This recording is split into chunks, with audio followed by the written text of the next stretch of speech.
Midwives, Voltaire, horseflies, a surgeon's scalpel, and drinking hemlock.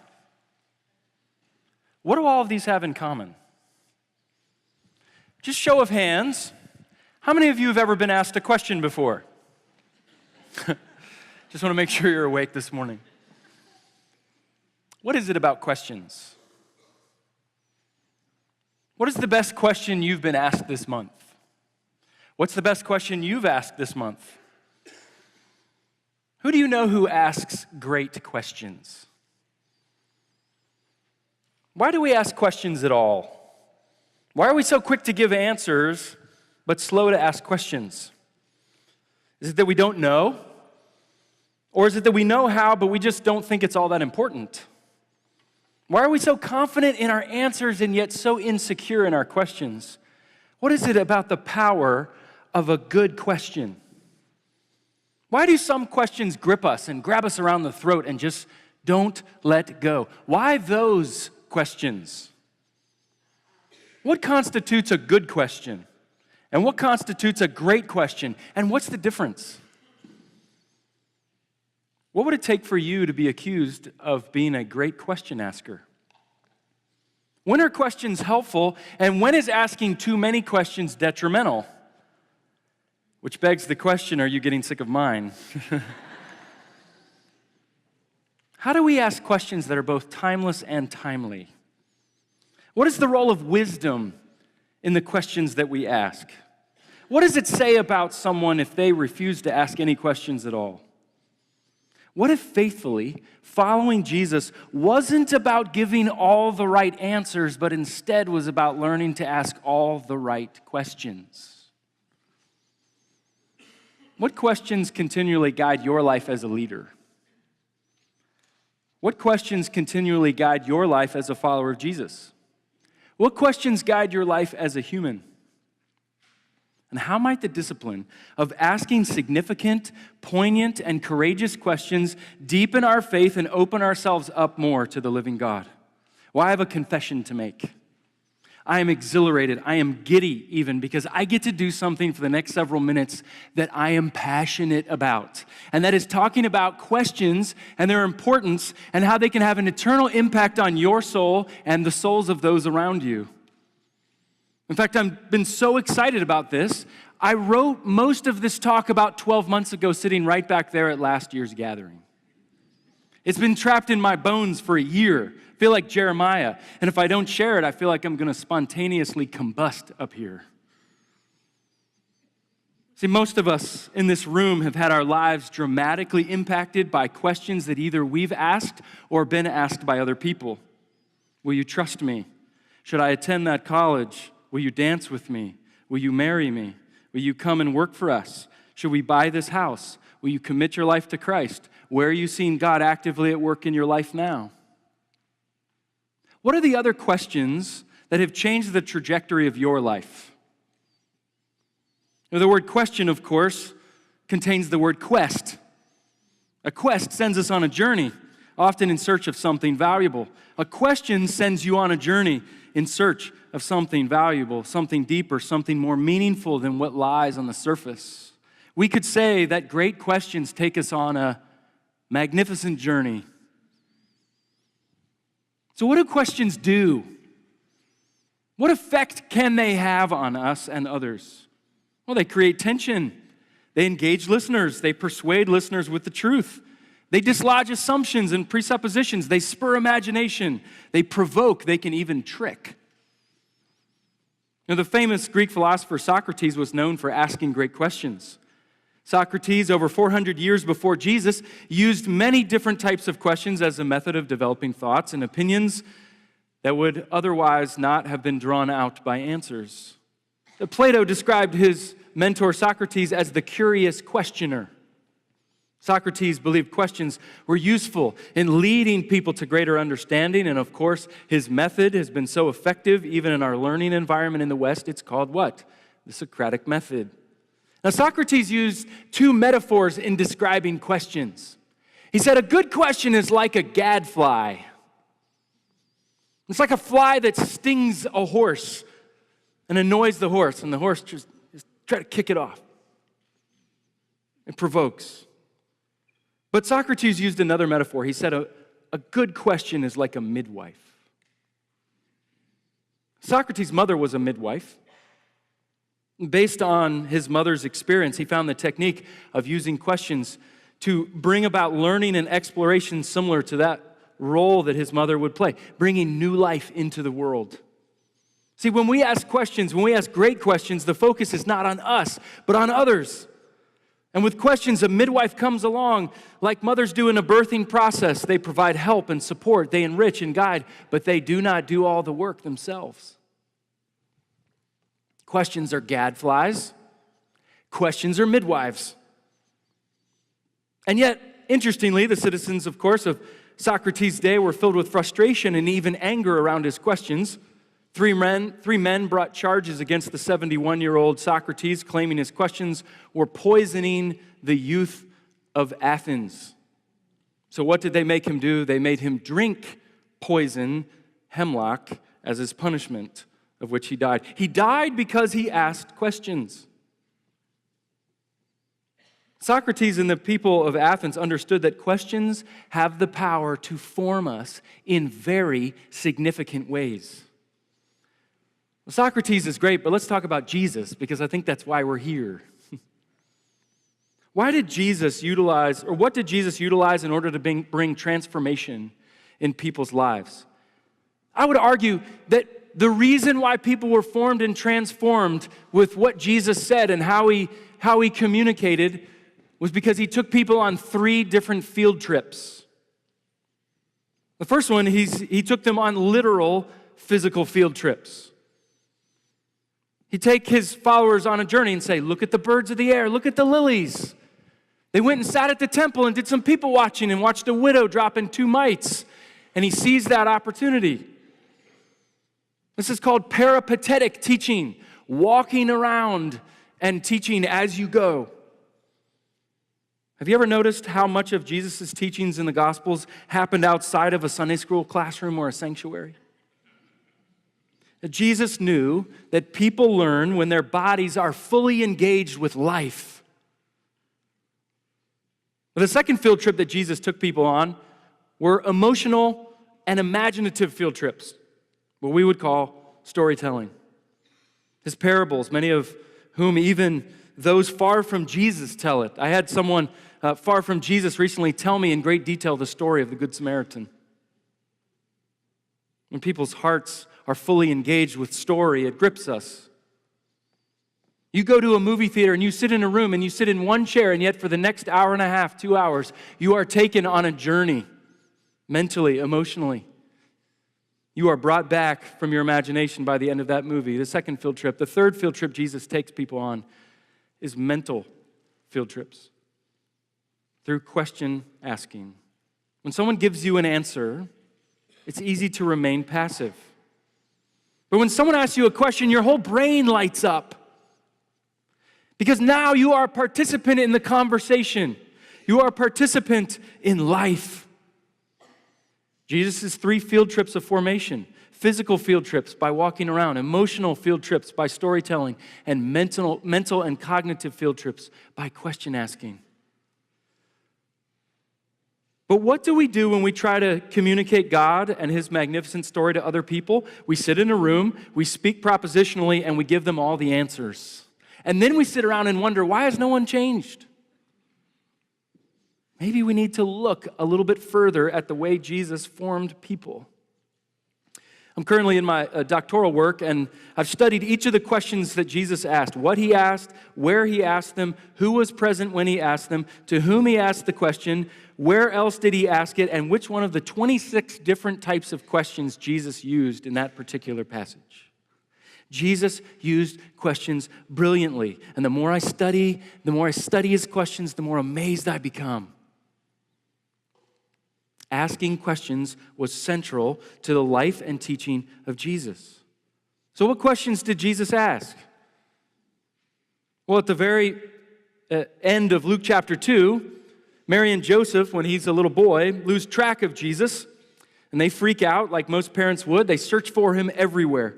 And 3 days go by, they finally find him, and when they do, they're both frustrated and overcome with relief like most parents would be. Exasperated, his mother asks him, "Why have you done this to us?" And the first words of Jesus recorded in the Gospels are not an answer. They're not even a question. They're two questions. Why were you searching for me? Didn't you know I had to be in my Father's house?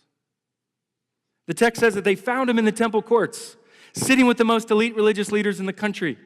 And it says that they were amazed by his understanding and his questions. The first words Jesus speaks aren't a statement, they're not even a question, they're two questions. Even when he's being arrested in Gethsemane, he's still asking questions. The last words of Jesus before his death, as recorded in the Gospels of Matthew and Mark, tell us that he ends with this, my God, why have you forsaken me?" The words after his resurrection, the risen Christ continues to ask really significant and important questions like, do you have anything to eat?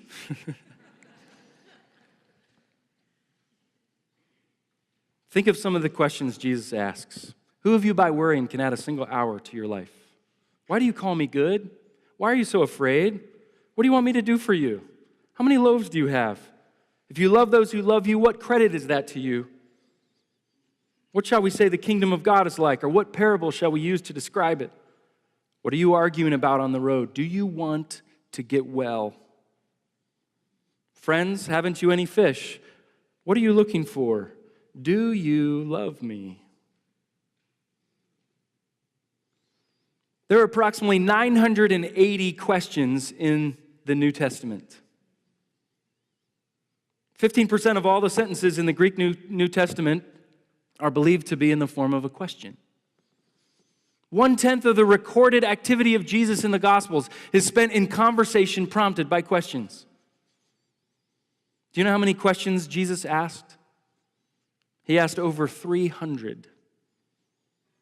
Some have claimed Jesus asked exactly 307 questions, but due to the nuances of translation and the fact that the original language had no punctuation, we can't possibly possess an exact number. Do you know how many questions Jesus was asked in the Gospels? Over 180. And of all the questions that Jesus was asked, do you know how many of them Jesus answered directly?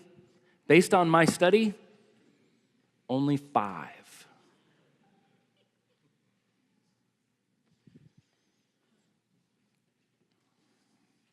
Some of you may be thinking, which are the 5? Tell me. I'm not going to tell you. I want you to wrestle with it yourself. In fact, Jesus was almost 40 times more likely to ask a question than he was to give a direct answer. And at times, he didn't even answer at all. In Luke 23, before Pilate, it says that Pilate plied him with questions, but Jesus gave him no answer. It's amazing to me that Jesus, in all his divinity, would choose to ask questions. In fact, the use of Jesus' questions demonstrates to me his deep humanity. Jesus asking humble questions, asking others for help, like the woman at the well, can I have something to drink? It shows me he's not a robot. He's a real person. God coming down in the flesh.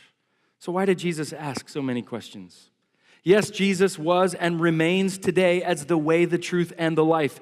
And all of his life and teachings are worth following in every single area of our lives. But it amazes me how little Jesus focused on answers and how much he focused on questions. Jesus knew that the right questions were often what brought about the most influence in people's lives, sometimes even more than the right answers. You see, statements can provide information, but they're not usually emotionally persuasive. Questions combine information and persuasion and emotion, which is far more persuasive. And Jesus knew that questions were one of the most powerful tools available to him and others in order to help people reach awareness of themselves, of his Father, and of himself, and thus would pave the way for transformation. As my friend Matt Tabby says, we often ask information for ourselves, but Jesus asked question for the transformation of others. Like a surgeon uses a scalpel to make an incision on a patient in the operating room in order to provide healing, Jesus uses questions like a scalpel on people's hearts. We often ask informative. He asks incisive questions. In fact, the great questions are personal. So personal, in fact, that they draw blood. Wouldn't you agree? Sometimes they drew blood from the Pharisees and the religious leaders of the day. Sometimes they drew blood because, like a surgeon, the knife was ultimately to set what was sick to bring healing. As questions scholar Douglas Estes said, you cannot learn without questions. You cannot have character formation without questions. The road to the magnificent journey is paved with questions. If this is the case, then we better pay attention to the power of questions. And we better pay attention to the questions of Jesus and how he asked them. Jesus didn't just ask good questions. He asked great questions, magnificent questions. But I ask you, what is the difference between a good question and a great one?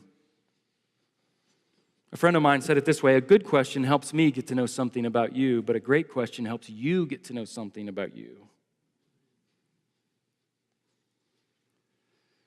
Jesus' questions helped people get to know something about them and also about their Father. It's been said that Jesus is the answer to all of our questions, but would it not also be true that Jesus is also the question to all of our answers? At the end of Mark 8, Jesus takes his followers up to Caesarea Philippi. Caesarea, this pagan city in northern Israel, is filled with idols you can see today, carved in the niches of this big rock scarp in the village. And Jesus asked this question on the journey: Who do others say that I am? First century Gallup poll. Who do others say that I am? Jesus could have asked this question back in Jerusalem, in the temple, where everyone worships God. Monotheism was the way in Jerusalem. But now you're venturing into polytheistic area, this pagan land in the north. So who do people say that I am? He takes them on a field trip outside of Jerusalem to ask this question. And it's just a setup of a question for Peter, of course. Jesus knows this, Peter does not.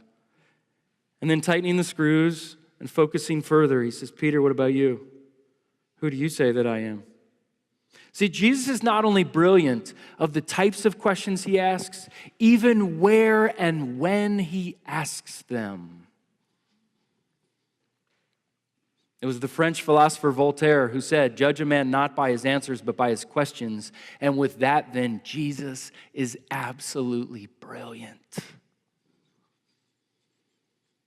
Questions not only give us new ways of thinking, they often challenge us to rethink and let go of our other inaccurate, unhelpful, and even dangerous ways of thinking.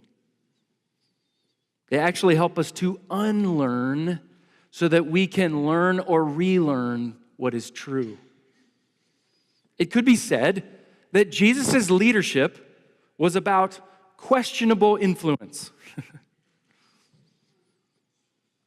Jesus' impact and teachable moments were largely seized because of asking the right questions at the right time to the right people for the right reasons.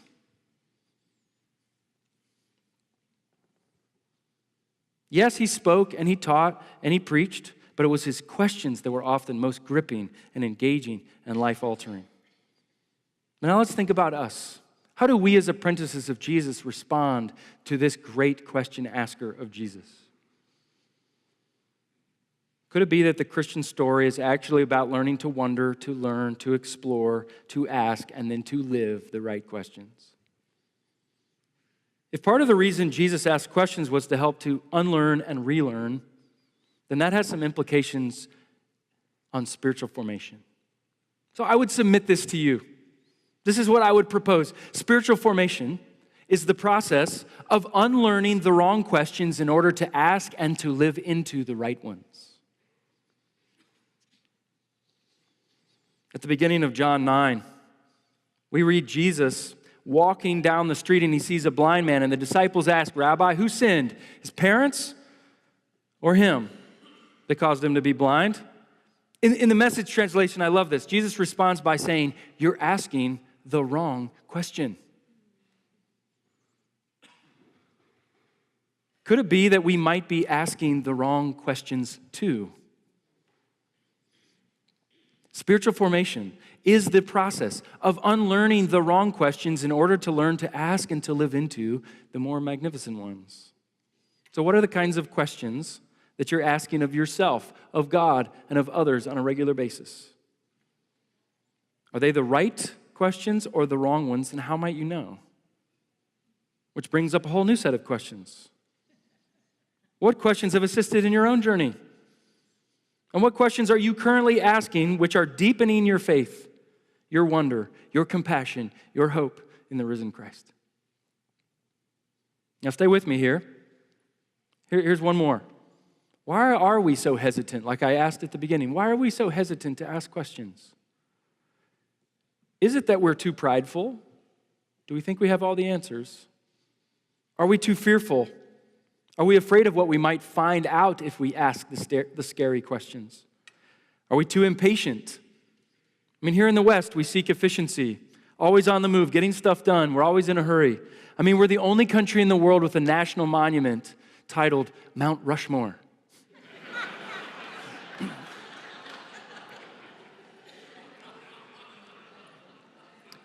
Asking questions can feel inefficient. Or are we too so easily satisfied? In this sea of information and instant access, we have too easily lost our wonder. We have lost our desire for the mysterious, to be captivated by the uncertain.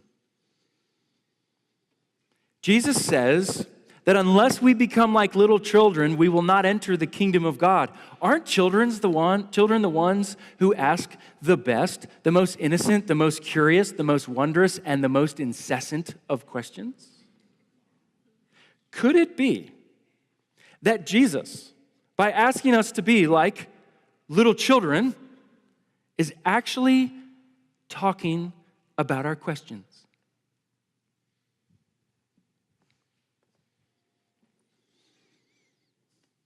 We are living into a story, and thus the types of questions we ask determine the type of story we live into. And the story we live into will determine how our souls are formed and shaped. For example, when difficult things happen in life, we're tempted to ask, why is this happening to me? What if we switched it and said, Lord, why is this happening to me? What does this situation have to teach me, God? And when we do that, we open ourselves up to be formed into the likeness of Christ. In tragedy, we are tempted to ask, where is God? But what if instead the question was, God, where are you at work through this heartache? See, the quality and the depth of our questions will directly influence the quality and the depth of our souls. Could it be that your questions, not your answers, may be the greatest source of your own spiritual formation in the next 12 months? Which prompts the question, Jim, when will the book Good and Beautiful Questions be written? The Magnificent Questions. Many followers around the world study Jesus, right? We study his miracles, we study his parables, we study his teachings, we study his interactions with his disciples. Why don't we study his questions? And if Jesus asked so many of these questions, why don't we?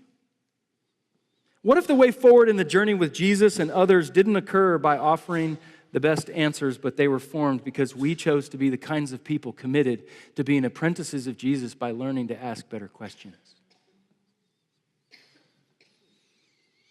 Now, we can't possibly cover all of this here in just 30 minutes, So that's such an important topic, but I want to give you, because I'm so passionate about this and I feel like this is so important, I want to give you 3 opportunities if you want to go further with this in your own journey. The first one is this. If you want my notes of everything that I've said, I'm just going to give them to you. You're going to have them. This is my assistant, Jane. This is her email address. If you email Jane, I'll just send you all my notes. You can just have them. Because I'm so passionate about you grasping this concept. I want you to get it, number 1. Number 2, and there are lots of good breakouts that are going on later this morning. I'm not trying to just put a plug in for me because I want to go to all the breakouts. But if this is something you're saying, yes, I need to grow in, the breakout session that I'm going to be leading is just on ridiculously practical ways to grow and how to do this. You say, I'm convinced. How do I do it? That's what we're going to talk about. And then lastly, and just very briefly, a friend of mine and I, we just created a little book that just came out. It's called Why Ask Questions. It was a fun little whimsical little creative project we did. He's an illustrator, professional illustrator. And we just worked together to create this little tiny book. It's not on Amazon. It's not at any sort of book table here. It was a Kickstarter campaign that we did. And I've got a box of these. If you want one of these, I've got these. They're just $10. Just find me. I'd be glad to get you one of these to just explore further what that looks like. That Jesus is the source of our hope and our faith, who chose not to embrace the title of divine answer giver, but instead he embraced the posture of a lead question asker.